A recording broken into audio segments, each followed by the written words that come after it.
going on in the mind of your customer. Today I have with me a guest that is going to share some insights about the food service operation, somebody that has extensive experience working in the hospitality, running and opening outlets, restaurants, franchises, and many other things. And many of you who market and sell to the F&B, to the HoReCa channel are going to really enjoy today's segment.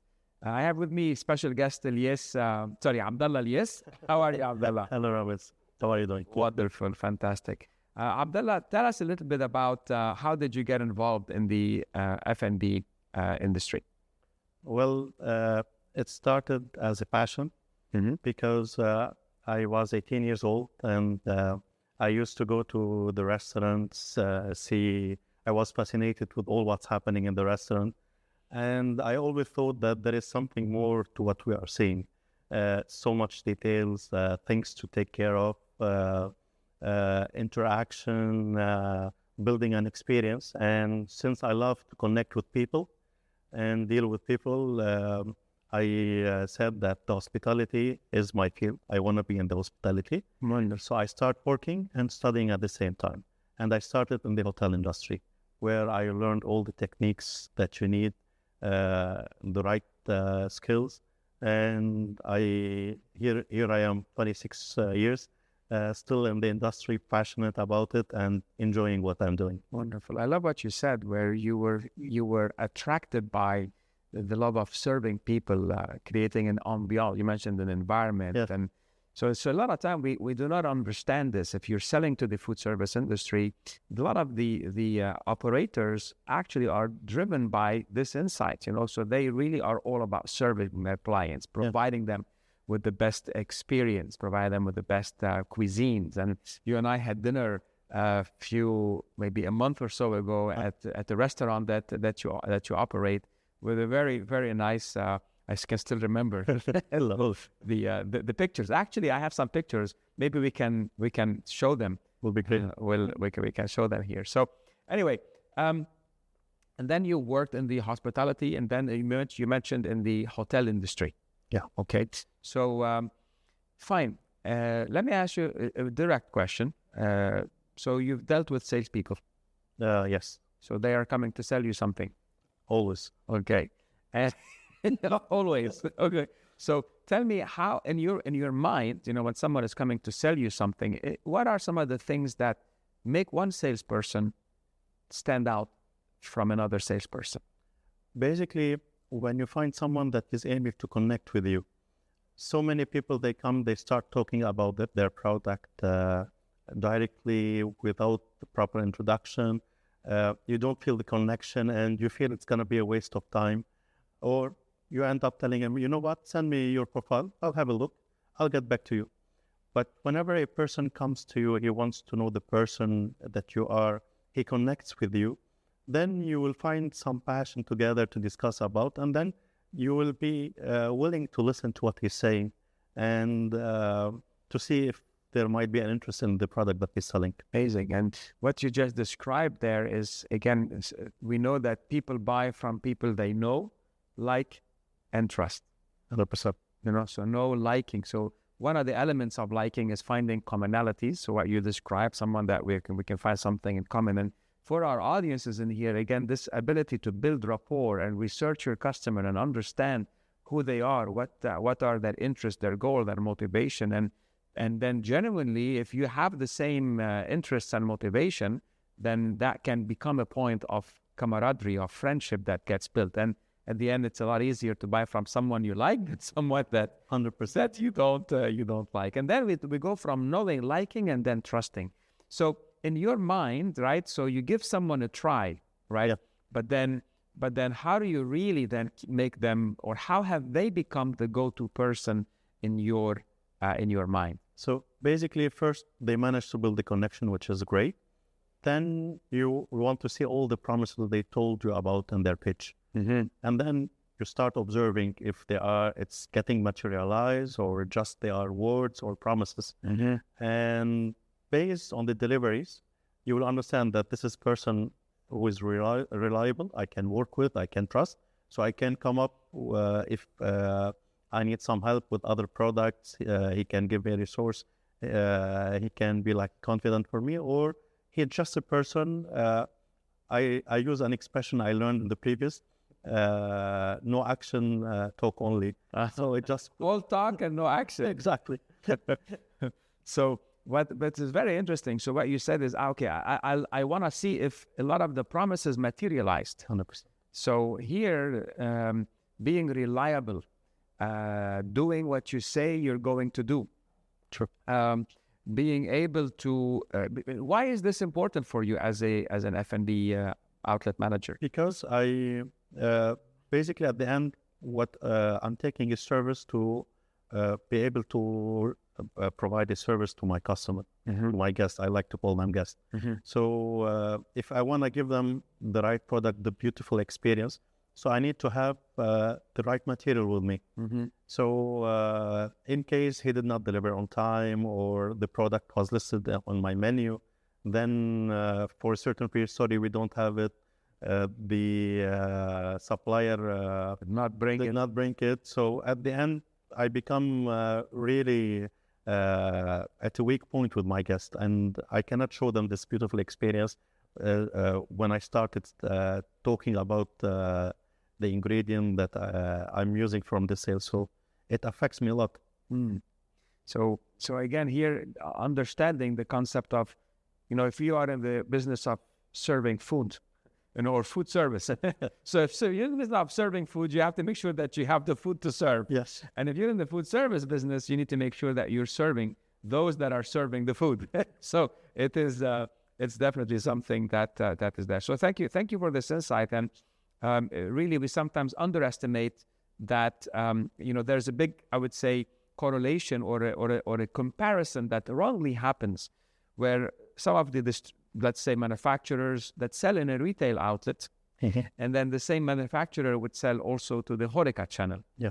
And in the retail outlet, God forbids, if you are out of stock, okay, you might lose the sale, but your consumer, the guest in your case, maybe finds a replacement product. Yeah. But in this case, when the food service, once listed on the menu, you cannot 86, as we call it 86, to remove it. Yeah. So we cannot remove it from our item. There are no excuse to say when a guest comes, sorry, we don't have it today because we did not receive it. Right. It's not acceptable at all. And today's, in our words, no guest accept an average service. They want an exceptional service because there are lots of competition in the market. And if you want to outstand, you need to offer a genuine product and create a beautiful experience. Right. Without having the right material, it doesn't work. Would you accept sub service? Would you accept a service that is not as per your expectation?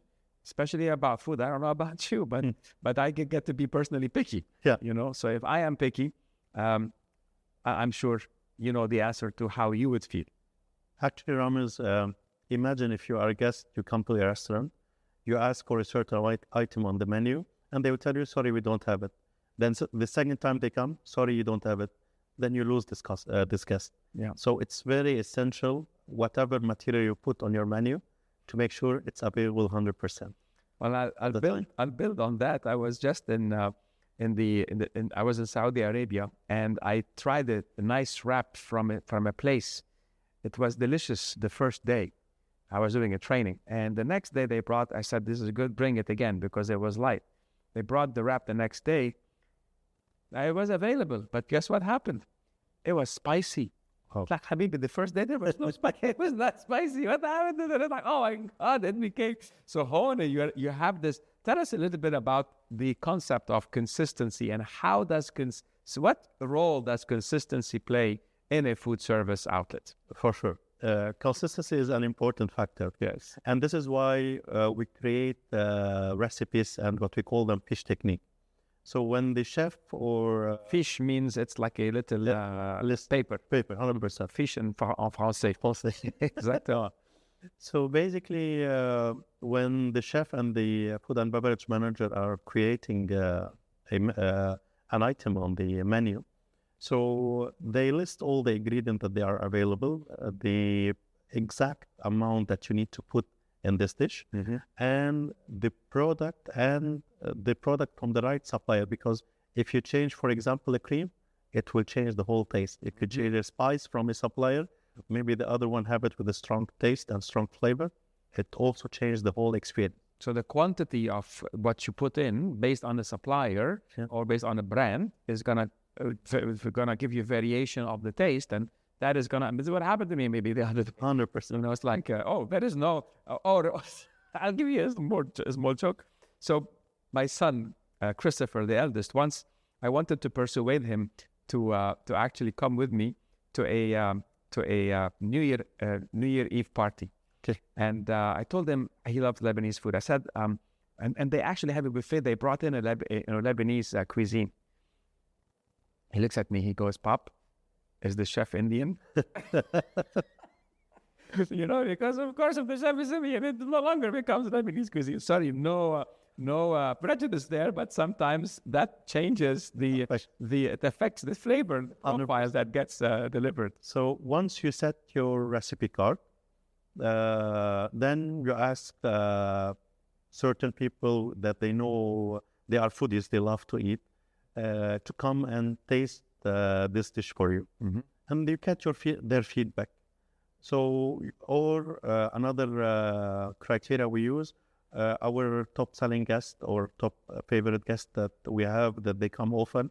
Listen, we have an amazing dish that we have introduced, and we'd love to have your opinion. And we get their feedback as well. And we start collecting and fine-tuning the recipe until we find the best taste, the favorable one that everyone likes and prefer. And then we said, okay, guys, this is what's going to be the recipe card. Now let's do a training. So, because, you know, if you read the recipe card and then you do it, totally different. Yes. So there are skills here, what you need to do, the oil need to be heated or not, because it affects the flavor. So they will go with the chef through all the process and the steps to understand how it's being cooked and prepared. And once it's ready, they do a trial first time, second time, to ensure it's consistent. And they process. This is actually called simulation. Yep. I just watched a movie called First Man. It's about Neil Armstrong going into space, right? And he was actually simulating how to land this rover, how to land it. And he was on the Earth practicing, and he goes into these things. And of course, when you are practicing, you're actually enhancing the execution, right? And so I love the level of detail in here. So not the recipe was tested, the ingredients were tweaked. Once it goes into the menu, basically that's the map. You are on stage. You are on stage. You cannot improvise on the day. You cannot improvise changing something, because you're gonna affect the end result, right? And so imagine after all this effort that you've done, then he will come to you. Sorry, it's out of stock.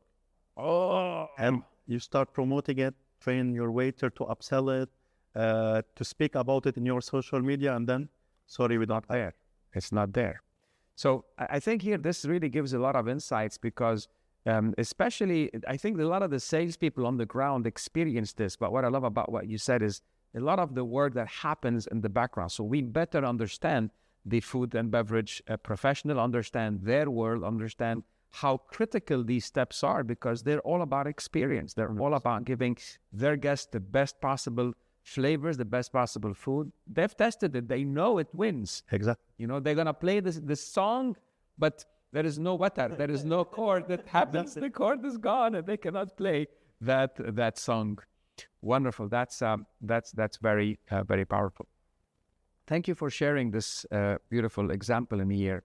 Are there other things that only an F&B manager or somebody who is from the industry would know, or help us better understand the potential customer and help us know more the F&B manager so we can serve them better? Anything on your side? For sure. Thank you for this question, Ramez. Basically, there are several professional people, they confuse the words sequence of service with hospitality. sequence of service with hospitality. Yes. Please tell me. So this sequence of service, it's the steps that you need to do in order to achieve and reach a certain point. Mm-hmm. The hospitality is about giving the right feeling for the guest. It's what the guest feels out of this experience. And this is the most important. This is where you will be differentiated from other industries about the feeling, the experience that you give to this guest. Because we can all eat in our houses, right? Yeah. But we come to the restaurant for a certain experience. Right. So this experience, it's about how you get it from the ambience, from the way of welcoming, from the way of doing an upselling or suggesting a new item that never been tried.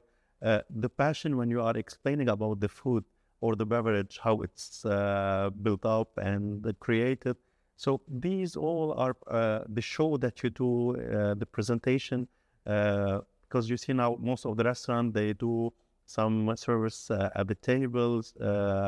They bring in, let's say, a flaming dish, for example, or smoking dish with ice. So they are all becoming part of the experience. And this is the true definition of hospitality, by giving this insightful experience for the guests coming. Not only just we need to welcome them, then we need to take them to the table, then we need to offer the menu. Those are secrets of service. And unfortunately, several professional people, they mix the secrets of service with hospitality. So if I can maybe read between the line, the sequence of service, let's say, is what needs to be done. Yep. Step 1, step 2, step 3. Hospitality is how you're doing it. 100%. Exactly. You know, how you're doing it. How are you showing up? I'm going to tell you a story yesterday. Yesterday, I'm, again, coming back in the airport, and I'm in the lounge. And, you know, there is someone in the toilet. There is someone in the toilet in these lounges, right, that cleans and does whatever, you know. And I arrived early to the airport. It was a 10 o'clock flight, and I was there like at 7. So I go to the restroom the first time, maybe when I first got there, right? And he was super motivated, super excited, right? Sir, he's like, okay, when the bathroom is full, just 2 minutes. I know, you know. So he was quite engaging. He made the show. It's like, okay, you know, no, not bad. And then upon leaving, of course, before going in, he goes and he does the toilet, you know. But what's interesting is the second time, okay, about, you know, I spent that 2 hours. I'm going to the toilet before I go to the kitchen, right? So the second time I come in, and it's 2 hours later, the enthusiasm of this guy had not stopped. Wow. So same thing. I go in, and again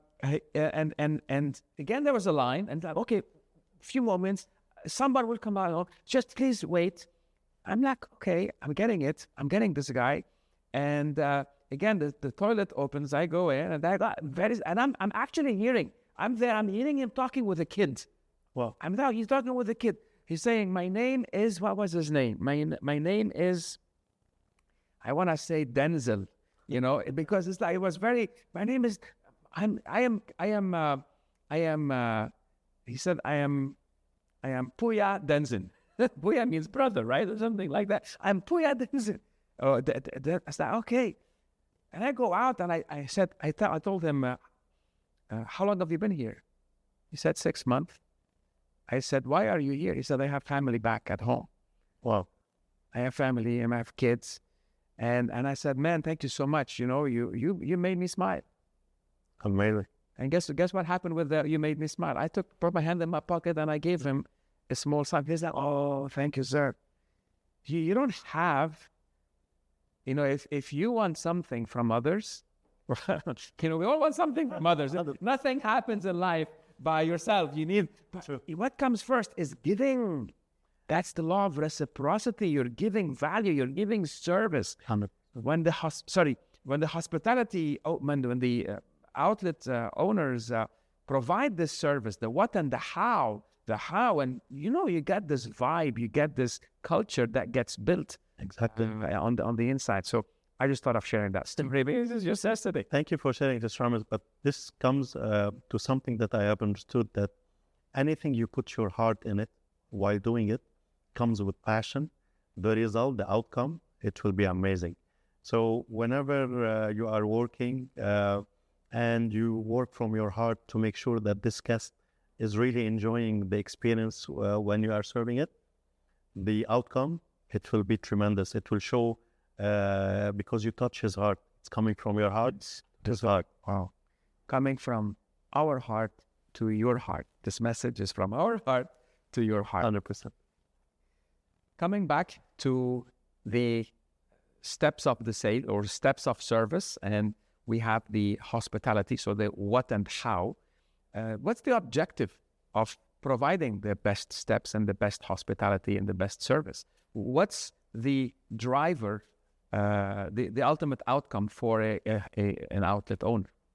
Amazing. Thank you for this question. Basically, as we started in the beginning, that nowadays guests, they don't tolerate an average service. They want always an exceptional service. So when you do an exceptional service, the guest will become your ambassador. So he'll be talking about you, he'll be making you free marketing about the product, about the feeling, about the taste that they got, about the smell he received in the restaurant. So as an F&B expert, if you manage to materialize and deliver what you are promising on the ground by the service, by the plate that you are providing, by the way of presenting the dishes and the beverage, and providing a good service, amazing service, not a good service, an amazing service to the guest, then you outstand among your competitor and the guests keep coming. The result, definitely to make profit and revenue. And continuity, turnover, continuity. Let me tell you this story, Ramez. Basically, I've also consulted in several projects in F&B. So part of the exercise that I do before I go and sit and talk in the meeting, I go and try the experience as a guest. Oh, this is very powerful. I think we can definitely learn from that. Continue. Yes. So basically, there was one particular client. He had a coffee shop. So I went to the coffee shop. The waiter came. What you'd like to drink? So I went to the comfort zone, cafe latte. Then he took my order. He went. He provided me he served the cafe latte. Then suddenly, in the background, I start hearing Fairuz song. So I said, okay, what's so particular? I looked to the decoration. It was industrial, but I didn't feel anything. So it was an average experience. Then I went and sat with the owner, and we spent like 4 hours. I was just listening to the passion and the research he has done on this outlet. And he spoke about lots of beautiful things, that it's Caribbean outlet. There should be Caribbean music. He went into details into the coffee beans, why this is an Ethiopian, Brazilian, what you will get the taste. So I was really so amazed, but somehow they failed to transmit this passion to the people.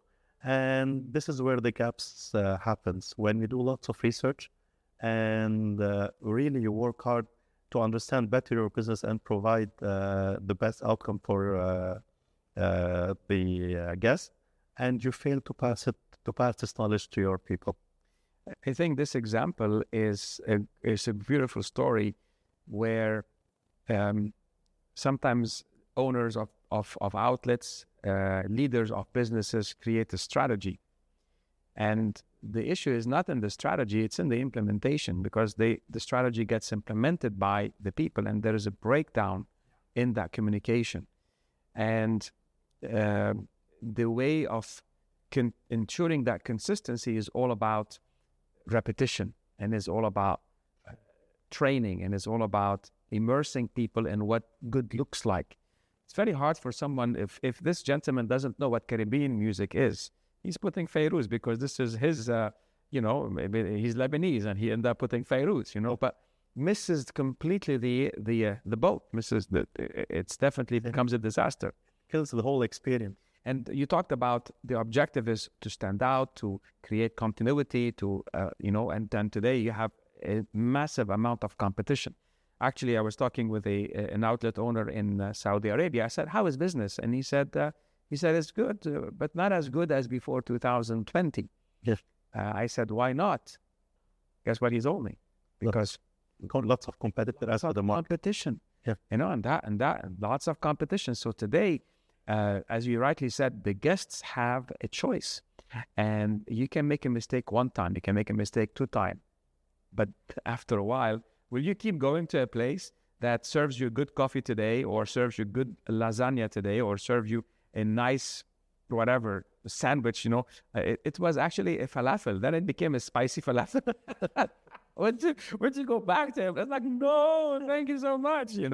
So really, that's critical. So what I'm getting from you is giving service.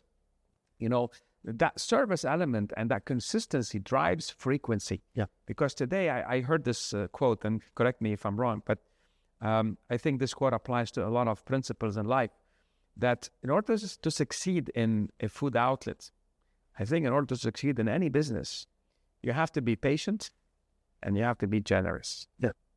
I love that. Patient and generous. Yes. Generous means you have to give a lot, more than what you're getting. So if you pay, let's say 10, and then someone gives you something equivalent of 15, it's like, wow, that was really worth it. Yeah. So you feel good on the inside. Patience is because if I eat today, I pay, 100 riyals, your margin, your food cost at 30%, your operation at 30%, and you're left with 30%, so something like that. It's only 33 riyals. That's all what you're going to make from this one time. Yeah. But how many times a person eats a day? Exactly. There are 6 different consumption moments. You have breakfast, you have morning snack, you have lunch, afternoon snack, dinner, evening snack, and plus all the other things in between, coffees and da-da-da-da-da-da. So someone can eat 6 times. True. Out of the house. But how many of them they're going to eat out compared to eating in? That's totally up to you as an outlet operator, you as a sales professional, understanding of how to guide your clients to make or capture the biggest share that is possible from your customers. Make sense? 100%. Okay. Well said. Let me move on to the other elements. So we know today that when a customer wants to go to an outlet, at least I go to an outlet. When I go there, I'm looking at the menu. I'm thinking, what should I eat? What should I eat? In my mind, there is this voice saying, "What's new?" Right? What's new? Right? Now, when I don't find anything new, I go to what's safe, what's comfortable, what is safe, what I know is safe, right? Yeah. So these are the drivers, right? So tell me a little bit about how can an outlet keep innovating, and why is this important in your mind, and what happens if it doesn't happen? Basically, as you said, you will go always for a comfort food. But if you are going to a certain restaurant, you want to live an experience, you want to taste something new, you want to get the feeling in this restaurant, to try a new item, new product. So basically, always it's important to keep, to maintain your main menu, the people that they like, they adore, and they are coming for it, and to maintain the taste. Because your loyal guest can know if you change the type of cheese in your tiramisu or not. He can know.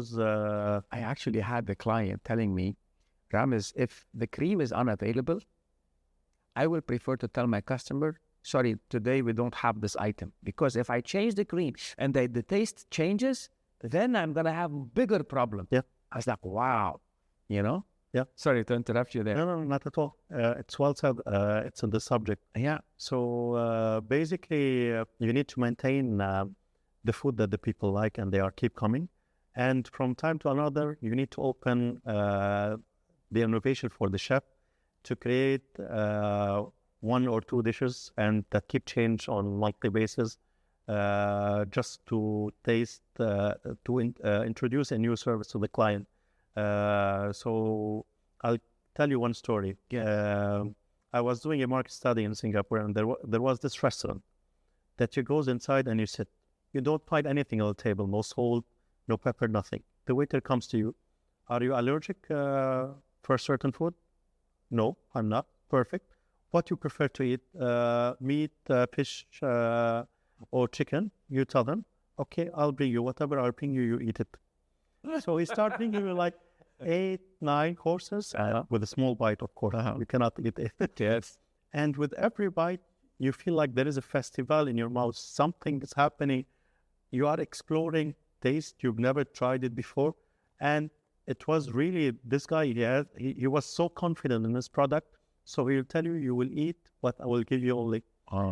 And I went, this happened in 2017. Till now, I can remember the taste of this product. And really, I went with the beautiful experience from this. You mentioned something about, bring new ideas to the chefs because they will maybe change and update a menu maybe once or twice a month. If I remember what you said, can you elaborate a little bit more? What's that? Why is that important? And is this the right frequency or anything else you want to add? Basically, it's not changing the whole menu because you have your own menu.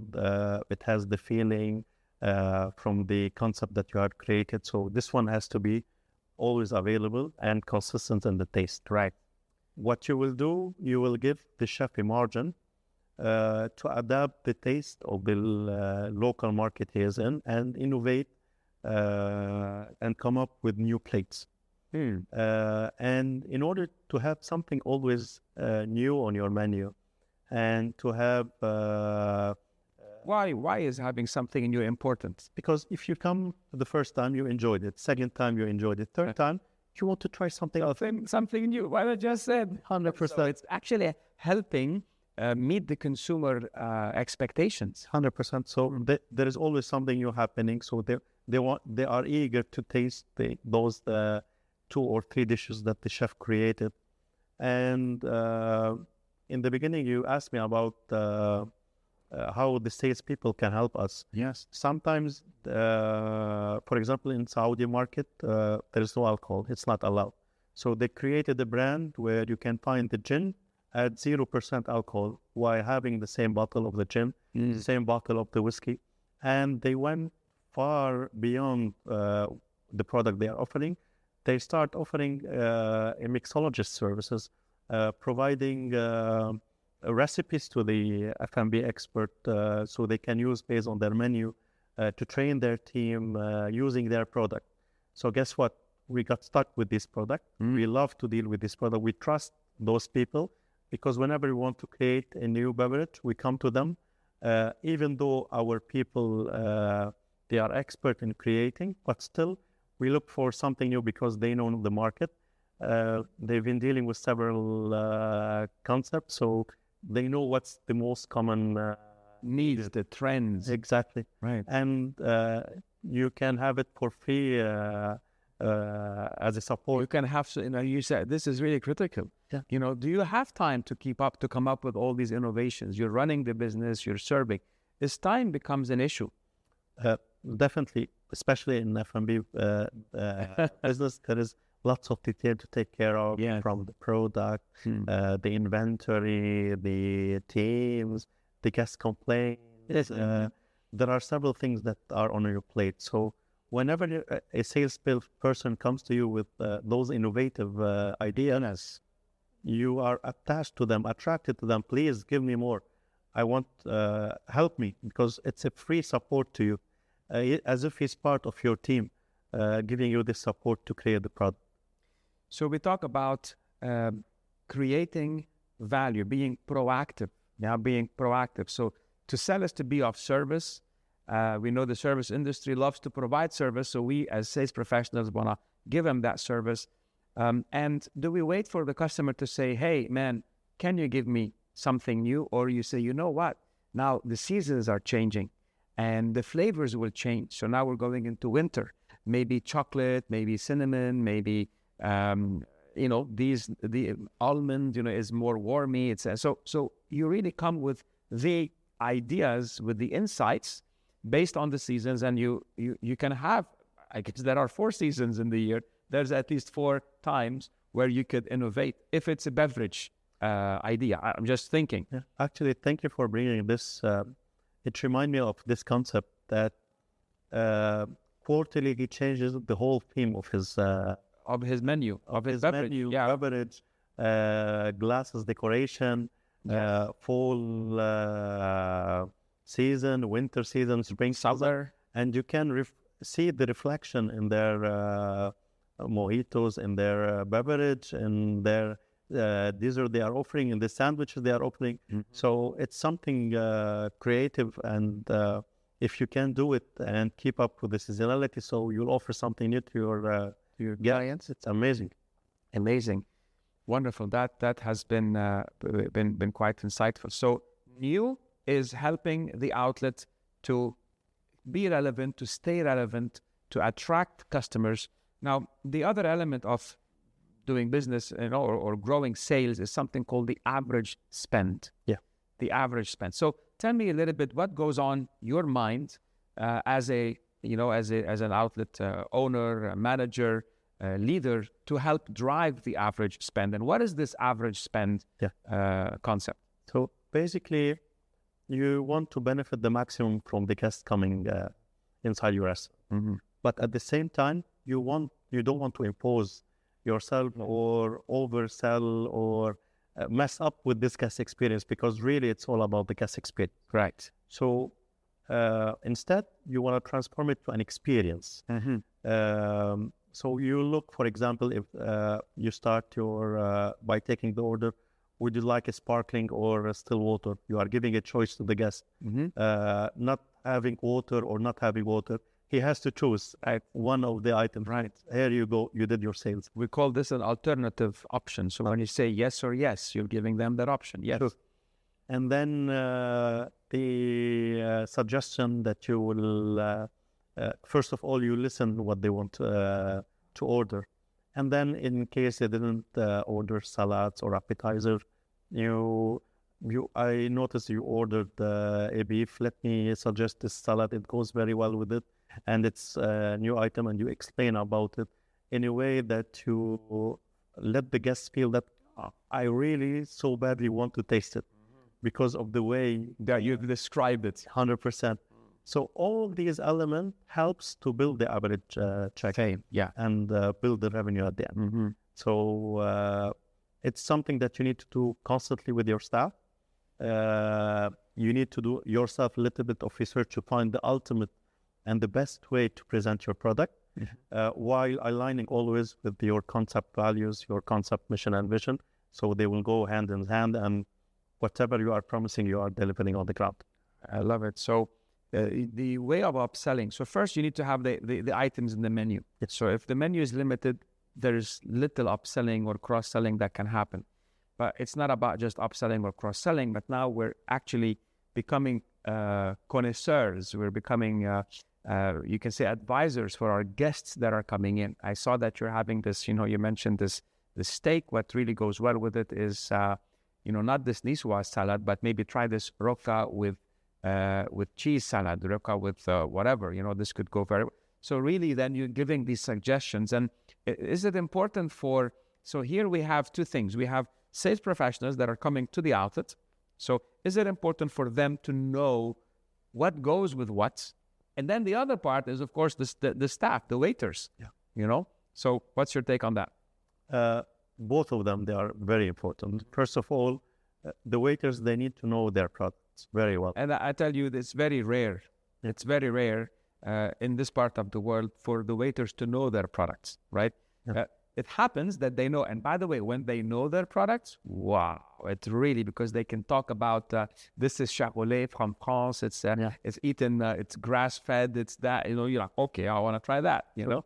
And imagine if they are doing this from their heart and they're putting their passion in it. Yes. So they become an amazing sellers. Absolutely. And definitely having all the product available all the time with these special and innovative items from here and then, it helps a lot in this one. It's been great to look at the various elements. So there is definitely a process to drive sales. There's a process to drive experience, the guest experience, and the two of them, the experience brings sales, right? We spoke briefly about the concept of the out of stock, but I'm sure there are other challenges that the F&B professionals face. Can you tell us a little bit on what goes on, or what are some of the challenges that are behind the scenes that could be insightful for our audience? So sure. Thank you for this question, Ramez. So basically, your main duty as an F&B manager is to look up for the people who are on the ground. Look up, what do you mean? To check on them on daily basis, to make sure that they are really motivated, to make sure that they are putting a smile on their face, to motivate them, to ensure that they are going to give their best. So goes by having a daily meeting. If you come and see someone who said, "Hey, what's happening, man? Tell me more about it."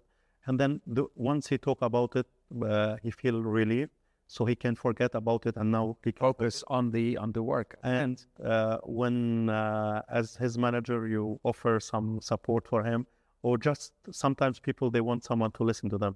You don't have the whole time to listen to everyone's problem, but at least by noticing this and by coming directly to the employee, what's happening, checking that the briefings are happening daily, just 5 minutes to motivate the staff, keep stressing on our strengths in our restaurants, so they feel motivated, and to always bring them to the objective of driving revenues and creating a wonderful guest experience, because it's all about wonderful guest experience. And we always say as F&B expert that we don't want our guests to leave unhappy or unsatisfied. And really, this one, it requires lots of observation. You need always to read your guests, to check what's happening with them. Their gestures can tell a lot. If they didn't finish the dish, it can tell a lot. So you need to ask open question. There are techniques to do it. Because really, you don't want a guest leaving and putting you a bad review. The Google review these days, you know. So whatever wrong you can do, whatever wrongs that happen in your restaurant, it appears directly. It gets magnified, yes. Yeah. Yes. So you don't want this one. So you have to keep looking up for your staff, to check the guest complaints, what's happening, what the people are talking about you, because you need to listen to the people. Sometimes it's good to be on the ground, to make table visits, to listen about the feedback, connect with your guests that they come often. They're the one paying your bill. 100%. Yeah, that's the one paying your salary. It's not only a job from 9 to 5. Really, it requires lots to put from yourself. And if you don't do it with passion, you are not patient as well, as you said in the beginning, you will not succeed. It will become a burden. And everything you do with passion, it's not at the end the work. It's just a hobby. It goes on. You don't feel the pain. Sure. You know, when you were talking, what's coming to mind is you said, look after your people, notice your people, go on the ground, talk with your guests, talk with your clients. And the message today is, this doesn't just apply for a food service outlet. This applies for almost any business. So whether you are a sales leader, you're a business owner, you are managing a team, taking the time to notice your people, to talk with your people, to have a little huddle, what's going on, what's happening. Talking with customers, understanding their own issues, challenges. How is my team supporting you, not supporting you? So really, we call this observation, first step in design thinking, as you go and you do your observations, right? Then from that insights, you then generate, what else you need to do to drive things forward. So this has really been quite insightful. And the same thing that happened, in the food service outlet can happen in any other business. And at the end, isn't it all about giving value to others? I think it was Zig Ziglar who said something that stuck with me a long time ago. In order to get what I want, I have to help someone get what they want first. 100%. Absolutely. And if I help you get what you want, eventually we will get what we want. So absolutely. So that's it. Abdallah, it's been a pleasure to be with you here today. And I guess until next time. Until next time. Yes. Thank you for this lovely Pleasure. thing. So again, as you know, sell more, sell faster, and profitably.